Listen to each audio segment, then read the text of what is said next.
Aqui estão as colunas, tá certo? E aqui está o desenho das colunas. Qual a constelação que está interessando para o nosso estudo nessa noite? Órion. Aqui está Órion. E me chamou a atenção, primeira coisa em Dendera. Órion é o símbolo do principal deus do panteão egípcio. Tá certo? Osíris. E curioso, nesse aqui, eles fizeram uma coisa que é o que a tradição diz que Adão fez. Eles imaginaram nas estrelas, os egípcios, imaginaram nas constelações, desenhos que contavam a história do céu. E na visão deles, Órion, ou Osíris, era o guerreiro celestial que comanda um grupo de outros guerreiros e expulsa do céu o dragão alado.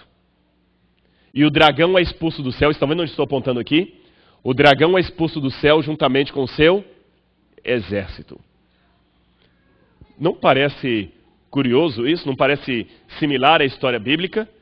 Órion é visto pelos egípcios como a principal constelação. É o símbolo do guerreiro que expulsa do céu um dragão. E o dragão tem 4 asas. O símbolo máximo de um querubim é ter 4 asas. O teto de Dendera também tem uma mapa do céu. Vou mostrar um desenho para ficar mais fácil. Aqui, em colorido, aqui. E aqui de novo tem coisa que me chama a atenção. Órion aparece aqui. E curioso, ao invés de ter embaixo dos seus pés a constelação de Lepus ou coelho, ele tem a constelação de uma serpente. Estão percebendo aqui? É uma serpente. Órion pisa numa serpente. Hércules também é colocado pisando numa serpente. O leão também pisa sobre uma serpente. E a serpente sempre é chamada de Her-Fent, a maldita serpente ou dragão. Por que Órion é visto como aquele que pisa na cabeça de uma serpente? E aqui que vem o mais curioso. Órion, para eles, é chamado de Sahu-Alsar, ou a alma de Osíris. É o mais alto de todos os poderes do céu.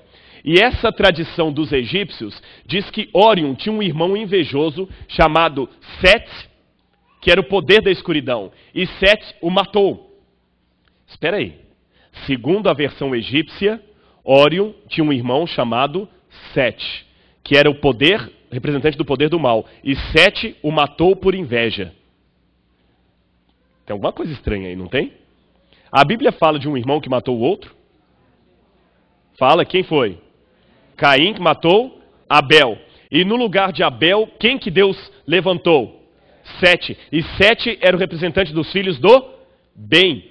Os filhos do bem. Mas na versão egípcia, Sete é o representante do mal. E Sete que é o irmão invejoso e assassino. Ora, irmãos, eu aprendi uma coisa. Quem sabe isso aqui não é a história da Bíblia contada na versão dos descendentes de Caim. É a mesma história contada na versão dos descendentes de Caim. Aqui então nós temos Órion, os outros que eu já havia mencionado para vocês, o leão pisando na cabeça de uma serpente, segundo os egípcios. E Órion também, para não tomar muito tempo dos irmãos, me chama a atenção por ser o centro da astronomia de várias civilizações antigas, não só dos egípcios. Vou dar um exemplo para vocês. Na Mesopotâmia, Órion é chamado de An ou Anu, o pastor celestial. E as estrelas eram o rebanho do seu pastoreio. O Gilgamesh é o mais antigo texto sobre Órion. E ele também foi escrito há cerca de 4.000 anos e traz um mito onde Órion é mostrado como a luta entre o bem e o mal. E no Egito eu já falei com vocês que era a representação de Osíris. Agora, por que os gregos dão o nome da constelação de Órion de Órion? Olha que história interessante. Segundo a mitologia grega, um homem chamado Iriels era viúvo e, portanto, não podia ter filhos. Um dia, Iriel recebeu a visita de 3 deuses, Poseidon, Zeus e Mercúrio. E ele recebeu os 3 deuses na casa dele, mas não sabia que eles eram deuses. E ele foi muito cortês com eles. E por ele ter sido cortês com eles, quando eles estavam saindo, eles perguntaram, o que você quer de nós? Iriels falou, o que eu mais queria era ter um filho.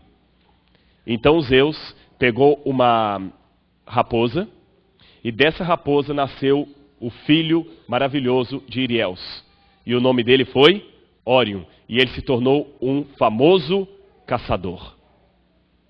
Isso se parece com qual história da Bíblia? Abraão. A Bíblia diz que Abraão recebeu 3 anjos em sua casa. Na verdade, Jesus e mais 2 anjos. E eles também falaram, Abraão, o que você quer? E ele também pediu um filho. Só que qual foi o filho que Deus prometeu para Abraão? Respondam, qual foi? Isaque. Mas qual que nasceu antes e se tornou um caçador? Ismael. Não seria esta a história de Abraão contada na versão de Ismael? Olha que Órion se torna um caçador. Olha que nessa versão aqui, Iriel é viúvo. A visão da mulher nem aparece, porque Agar não era esposa de Abraão. Agar era a raposa. E você tem mais embaixo aqui que a criança cresceu, se tornou um famoso caçador, se apaixonou por Ártemis, e o irmão dela, Apolo, tentou matá-lo. A mesma história da Bíblia de Esaú e Jacó. Gente, agora olha na Mesopotâmia que interessante. Órion é visto como um guerreiro que está destruindo um dragão alado. Órion, talvez aqui sendo um deus principal da Babilônia, isso foi encontrado em Soch, ele está destruindo um dragão alado. Estão vendo aqui? E expulsando-o do céu. Aqui então, de novo, Órion expulsando o dragão do céu. De novo, numa outra versão do Irã, da Pérsia, encontrada em Babiroche, antiga Babilônia, você tem Órion aqui, expulsando de novo do céu um dragão.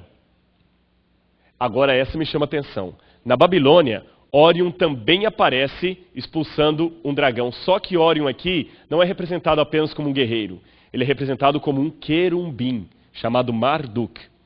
E na versão babilônica, o querumbim é o herói. E o querumbim expulsa o dragão Tiamat do céu.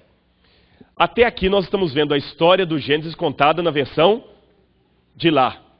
E de novo, espera aí, tem alguma coisa errada com essa versão, tem ou não tem? Um querumbim, herói, que expulsa um dragão, o que há de errado com essa história? Um querumbim é o herói? Quem que é o querumbim?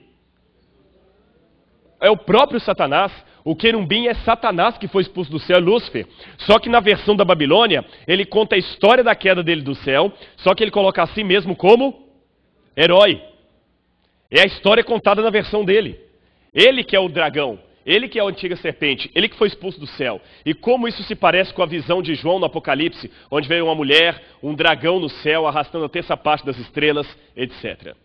E de novo você tem Osíris, então, representado como Órion, e algumas vezes como Deus principal entre 2 querumbins, como a Bíblia mostra o Senhor entre os seus querumbins.